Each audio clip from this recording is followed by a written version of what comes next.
Good afternoon, everybody. I'm Rabbi Mendy Cohen from Chabad of Greater Sacramento. Welcome to you all.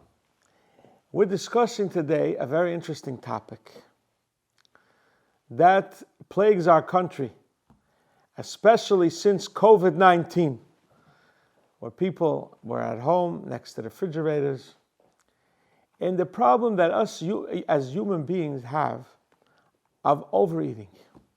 How do we deal with that? How does the Torah, how does the Bible deal with that? What advice does the Torah give us? And what's the reason behind it? So there's a beautiful piece of Talmud. The Talmud tells us, I created an evil inclination. God says, I created an illness. And I gave you penicillin. What's the penicillin for the difficulties that we have in ourselves? The remedy for this is, says the Talmud, I created you a Yetzer Hara. And I created you, I gave you the Torah, that is the medicine, that's the antibiotic. If you see that you're dealing in life and life gets difficult, and the evil inclination, sort of to say, has you in a headlock.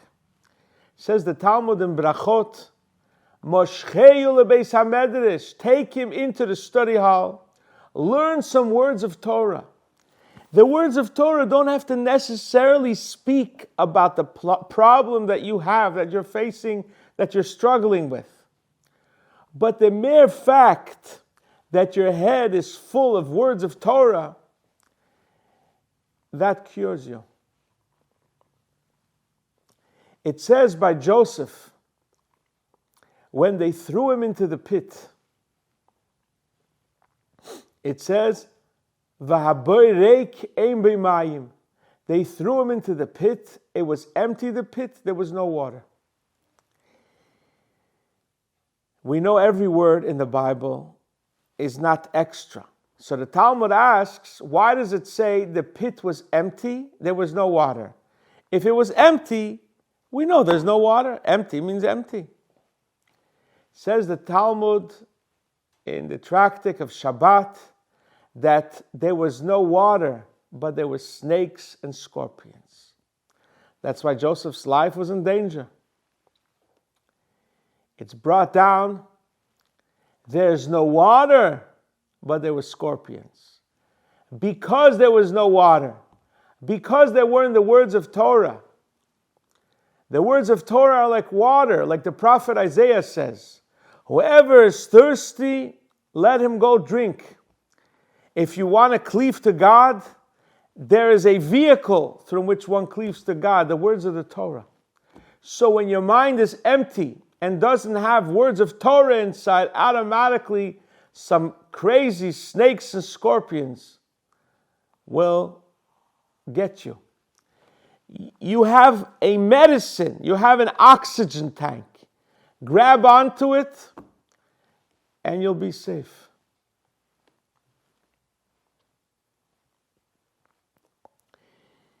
In the portion we studied of Shmini, of kosher animals, there's something very fascinating. It says, Kol hoylech al gochen, creatures that crawl on the ground, they crawl on their stomach. The snakes are not kosher.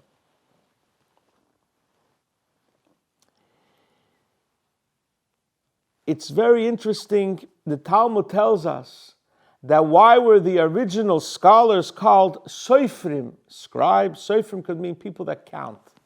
They would count all the letters of the Torah.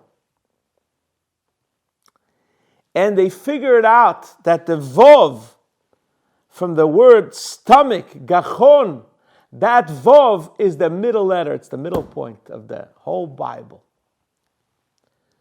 What's the significance of a Vov, of the middle letter of the Bible?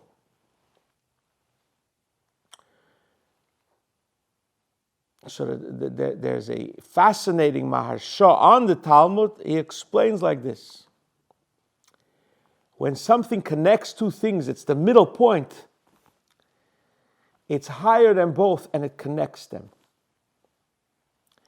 It connects the first half of the Bible with the second half of the Bible. The Vov is the letter that brings down the light of God, that doesn't allow the coarseness of the world to envelop us and disturb us and take us away from our focus on God and our mission in life. This is the Vov. The Vov is the connector. It connects words. It connects us with God. Now, the Yetzer Hora, the evil inclination, says the Rebbe that God gave us all, doesn't come to us right away and say, go against God, sin, and have a good time. Why doesn't it do that? Because it knows that we will not listen to it. Because we love God. So, kol hoylech al gochen, it tries to get us with a stomach, to overeat, to indulge in our pleasures. And slowly but surely, it gets us to do what he wants us to do, to get us away from our focus and our mission in life. How do you get away from that? And here is what we're beginning with, that our mind has to be elevated. If it just thinks about the world and the food, and it's all you could think about by breakfast, what you're going to have for lunch, and for snacks, and for supper, if that's all our mind occupation, the evil inclination gets the better of us eventually. But our mind has to not be going on the stomach. Our mind has to be thinking about something greater. God, the purpose in life, and any concept that Torah talks about, especially the inner part of Torah, the inner dimension of Torah, that gives us strength to be proper human beings. That's the manual on life that the Bible, the Chumash, that's the manual on life that God gave us, to have our mind focused and be elevated and be good people. So, pour in the water, you will have no snakes. If you stop pouring in the water, the mind goes places. This is very, as we're getting ready, we're holding now between Passover and Shavuot. Passover is the holiday where we're taken out of Egypt, and we had 49 days to get ready to get the Torah. And as we get ready, we have to know what amazing gift it is. The words of the Torah, there's a lot more that meets the eye. This is godly wisdom. And when we learn it and we understand a passage, we connect to the infinite. And that gives us strength to change the world. When we take our physical mind and understand God's knowledge as much as He allows us to, that picks us up and picks up the entire universe. That's why it's so exciting as we get ready to receive the Torah and to receive every year on a deeper level and have a deeper understanding. We read the Bible every year. It's not same old, same old. There's always a new insight. There's always a new depth. That's why it's important. It says that why was the temple destroyed?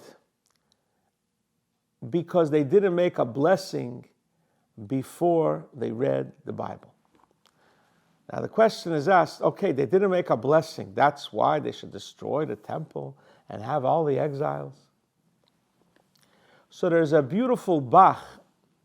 Bach is a commentary on the Code of Jewish Law.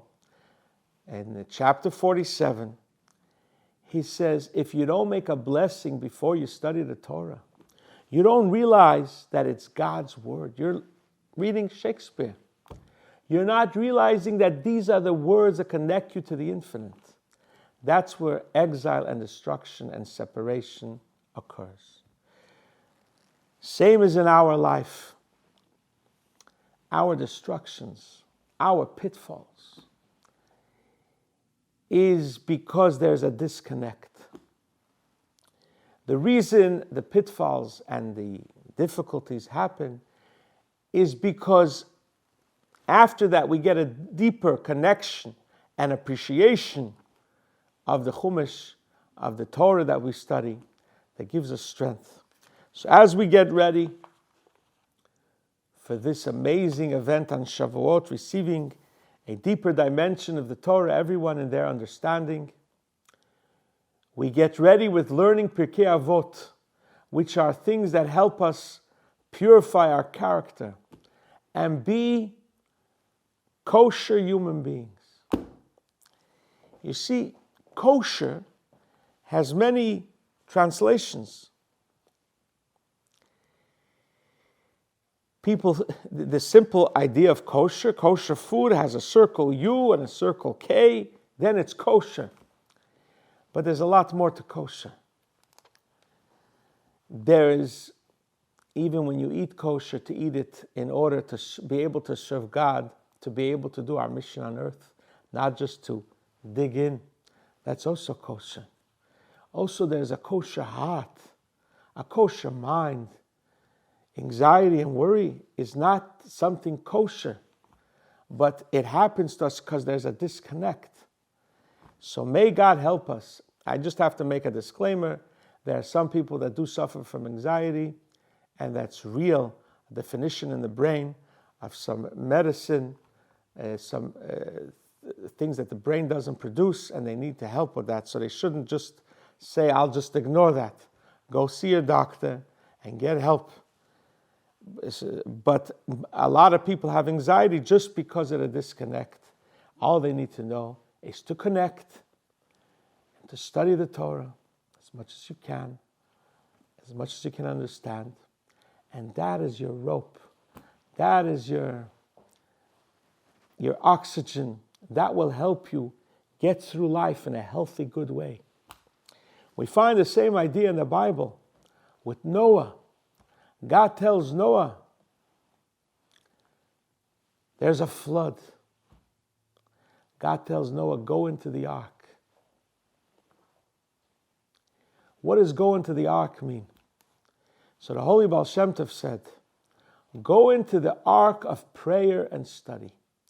If you're in those ark, teva means an ark, a boat. Teva could mean a word. Go into the words of prayer.